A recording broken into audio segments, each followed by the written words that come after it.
Hello everyone, welcome back to my channel. This is where I talk about all things knitting. It's been a little while since my last video, so I have 3 whole finished objects for you today. I also have 3 works in progress that I'm very excited about. So let's just jump right in.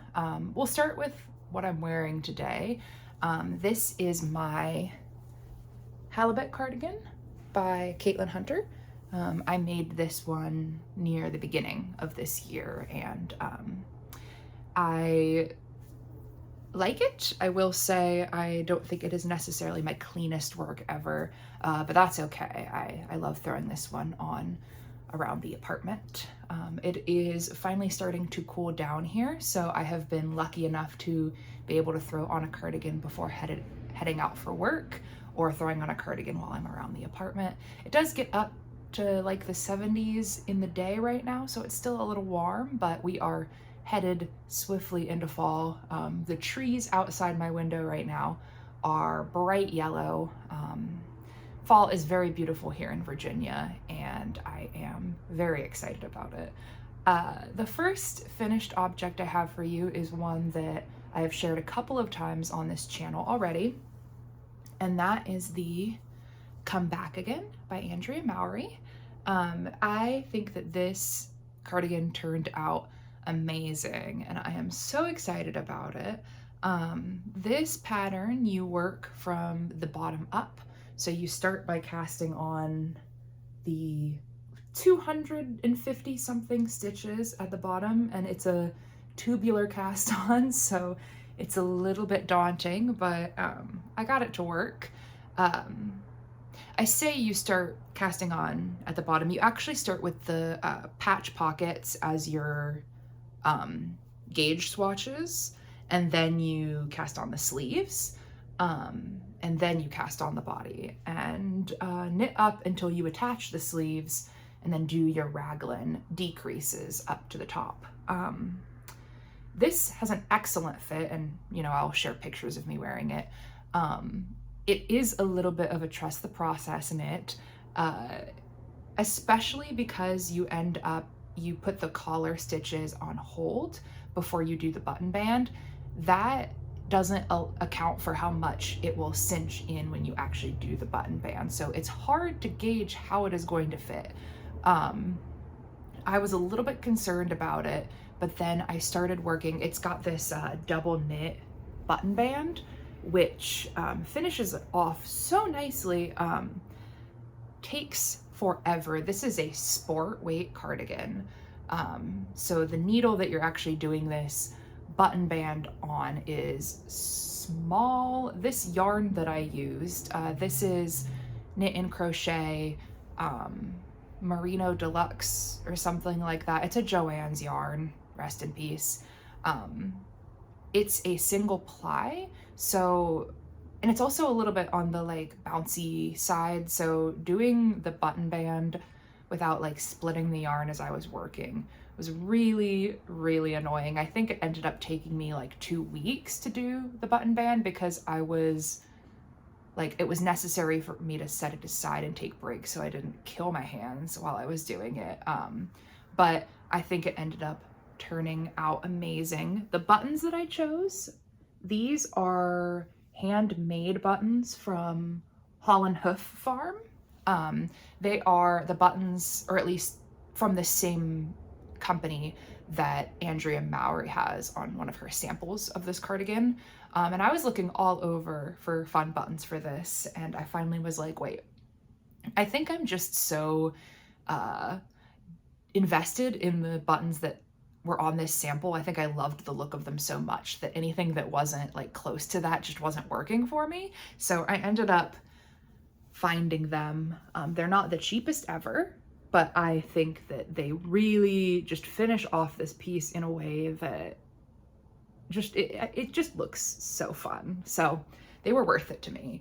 I love the tonal look of this yarn, the like slight variegation that it has. I did alternate skeins to keep it from having any major color pooling, but I only alternated skeins like right before I swapped skeins, or right before I changed skeins. So it wasn't too much work. I get compliments on this every time I wear it, which has been a few times so far. People love the color, which I ended up choosing the color mostly because that was the yarn that Joann's had there. I bought it on like the second to last week of Joann's even existing, so they just had like bins and bins of single colors of yarn because they were trying to go through their stock. And this was the one, it was either this or like a bright blue, and I liked this yellow, so I bought it. But I think it looks amazing.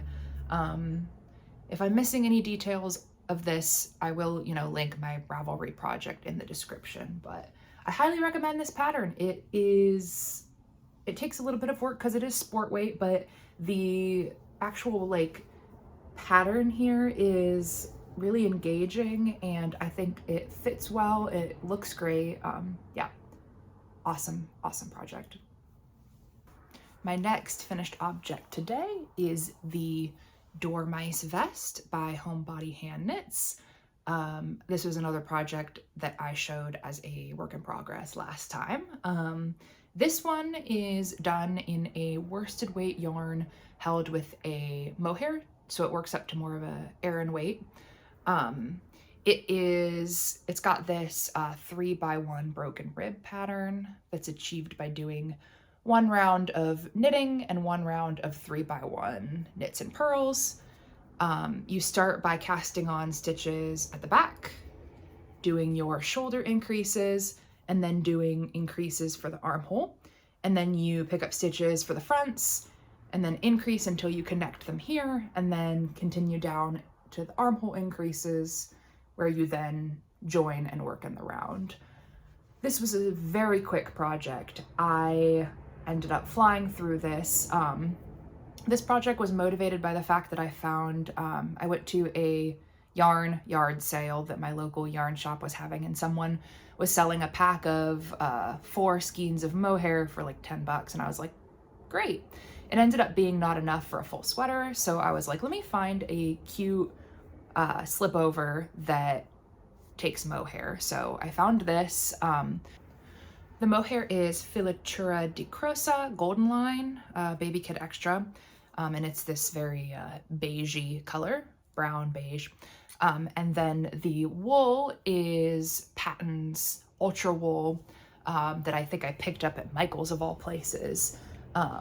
And I'm really happy with the way this turned out. I think it is very neat and clean. Those like finishing details just make it look so polished. And I've decided that I need to make a lot more vests and pullover slipovers like this, because I do work in an office and I tend to get overheated wearing long sleeve sweaters because our office, unlike so many offices, is actually very hot year round, regardless of there being AC or heat, I don't know.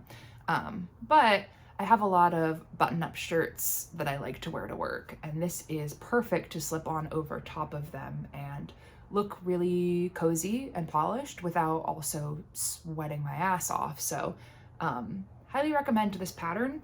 Worked up very, very quickly. I think you knitted on like a 4.5 millimeter needle. That will be also linked in the description in case I was wrong about that, but works up super quick and was a lot of fun to knit. So yeah, great. Dormice vest by Homebody Hand Knits. My final finished object for you today is one that I think was just a plan in my last video, and I hadn't even received the yarn yet. And that is the Monday sweater by Petite Knit. Believe it or not, this is my first ever Petite Knit pattern, and I have to say, I think she's won me over. So the yarn that I used here is Knitting for Olive Merino and their soft silk mohair held together in the color Eucalyptus, which I love. It is a simple top-down raglan. You do some German short row shaping. You It's a folded over collar, and then you do the sleeves, you put them on hold, knit the body, do the sleeves. It features some long ribbing at the sleeves and then at the bottom of the sweater, which I think is a pretty detail. I am going to add, you can see here that this is like stretching out a bit even on this hanger. I need to get some elastic thread, and I'm gonna thread that through the inside of this folded collar, and hopefully it'll cinch it up a little, but that's an easy fix. Yeah, it fits really, really nicely, and is easy to follow. I do like, there's a lot of pattern writers, a lot of pattern designers that their patterns are very easy to follow. And I don't think necessarily that Petite Knit excels at that over other people, but I do think where Petite Knit excels is creating very simple, classy looking patterns that fit in a way that you can trust. You're gonna get the fit that you want if you hit gauge and if you follow the pattern. I ended up sizing up a needle size, so I think the main needle that it calls for is a 4mm. I think I sized up to a 4.5mm just to hit gauge with this yarn. But yeah, I think this looks amazing. It was really easy. Knitting for Olive, this was the first time I had ever used their yarn, and it was a dream to knit with, and it is so soft and lovely. I haven't gotten a chance to wear this yet as it's still a little bit warm here, and it is a mohair combination, but I am very eager to have this be one of my sweater staples because I think that it will be a staple.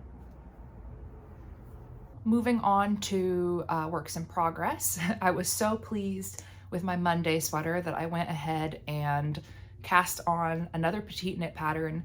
This was actually one that I had been planning on knitting for a while, but I ended up being torn. I had the yarn and I was torn between two different patterns, one of which was a more cabled, chunkier sweater, or the storm sweater.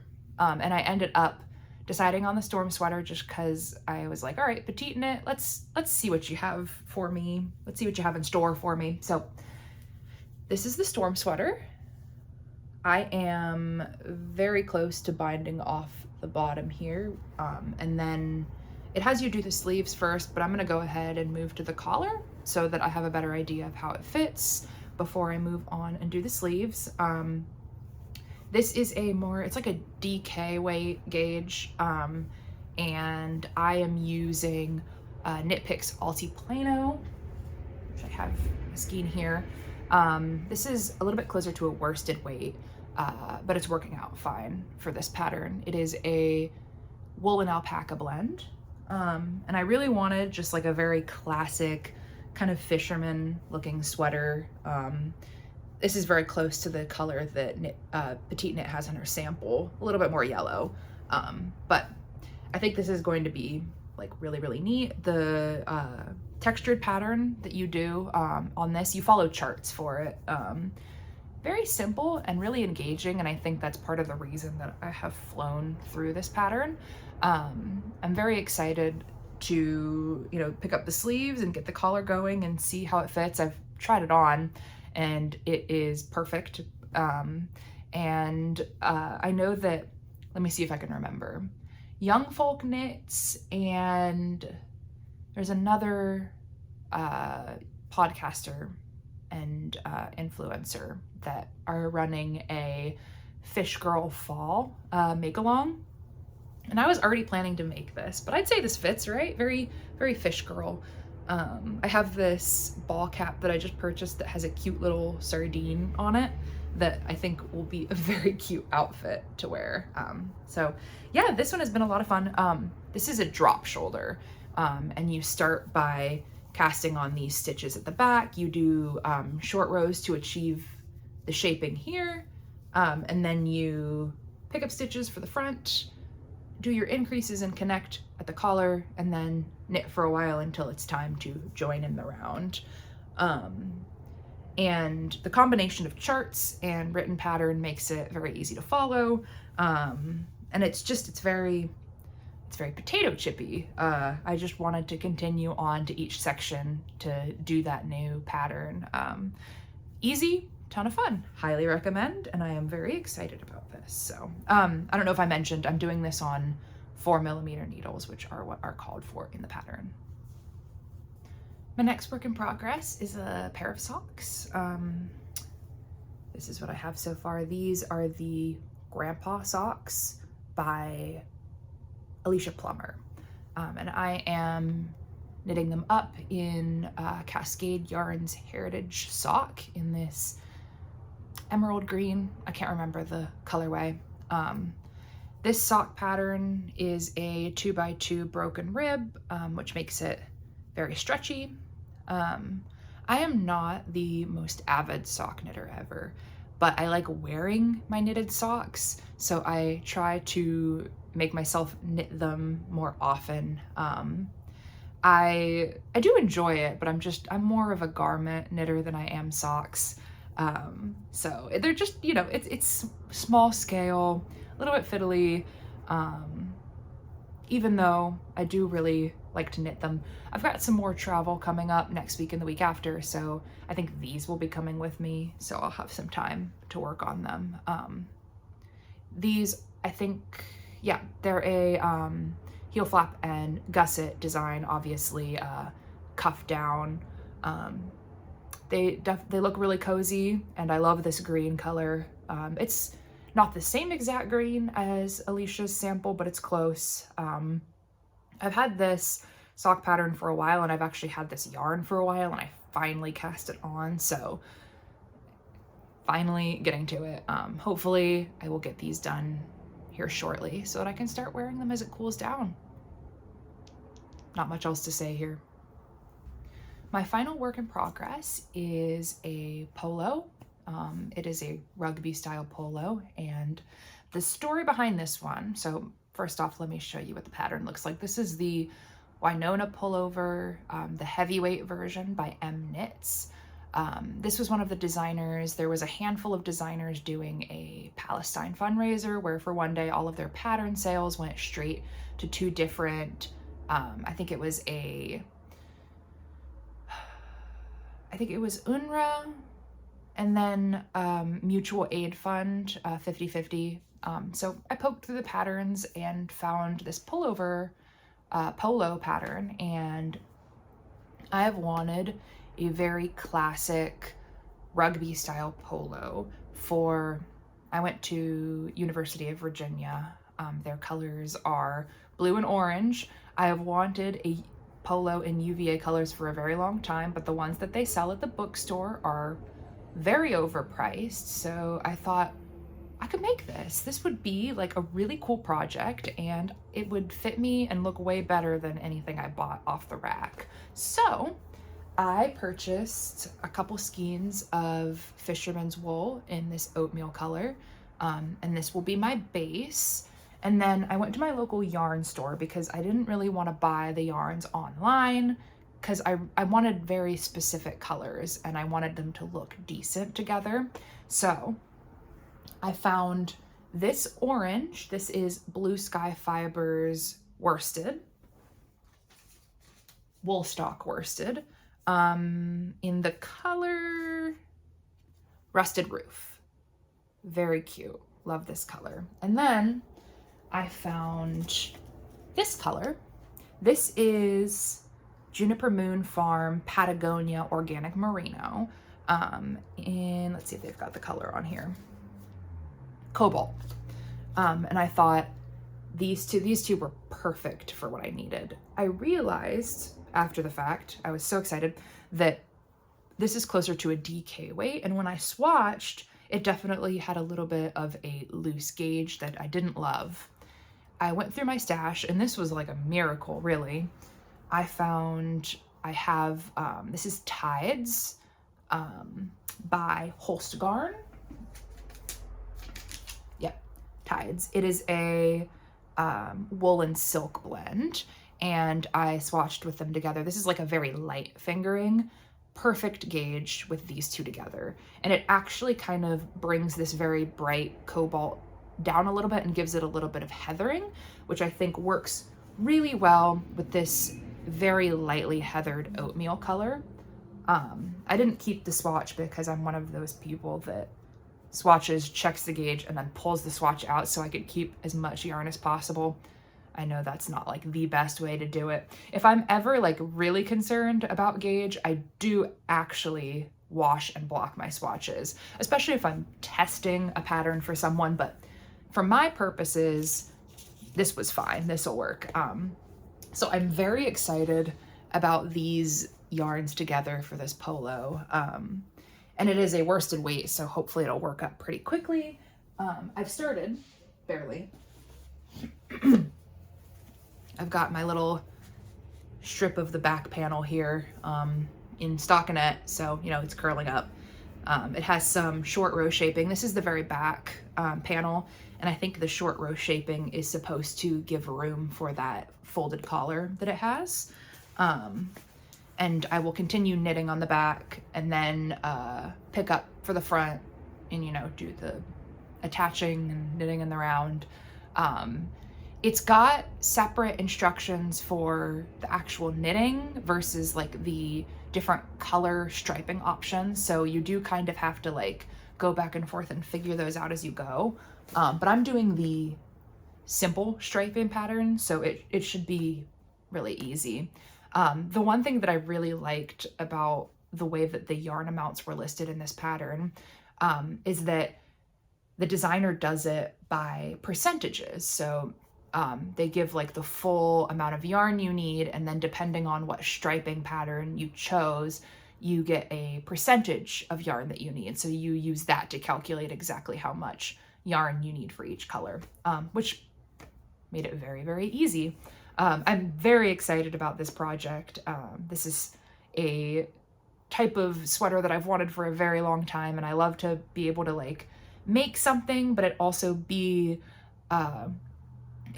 something that like attaches to my school that I went to. It's just, I don't know. I like the process of making clothing and finally like having enough skill to sort of alter it to be what I want it to be and have it fill holes in my wardrobe. It's such a magical thing. And I know that like most other knitters get to this point too, where they're like, wow, I can't find this, let me make it. It's so fun. That is all I have for you today. I haven't really made any other yarn acquisitions. I'm trying to only purchase yarn as I need it. And I definitely have a bunch in my stash right now that I will be working through eventually. So I'm very excited for the fall weather. I am making it a goal this year to wear my knitwear as much as possible. I know we have a little bit of a like outfit repeater fear, most of us, but I can wear my sweaters as much as I want to. And I've already worn a bunch of my cardigans in the past few weeks where it's been a little bit cooler in the morning. And I'm looking forward to busting out the full sweaters once it gets cold enough. Yeah, I finally have enough of sweaters where I can put them in a pretty good rotation. So I am excited to have shared all of that with you, and I'm excited for what's to come, and I will see y'all next time.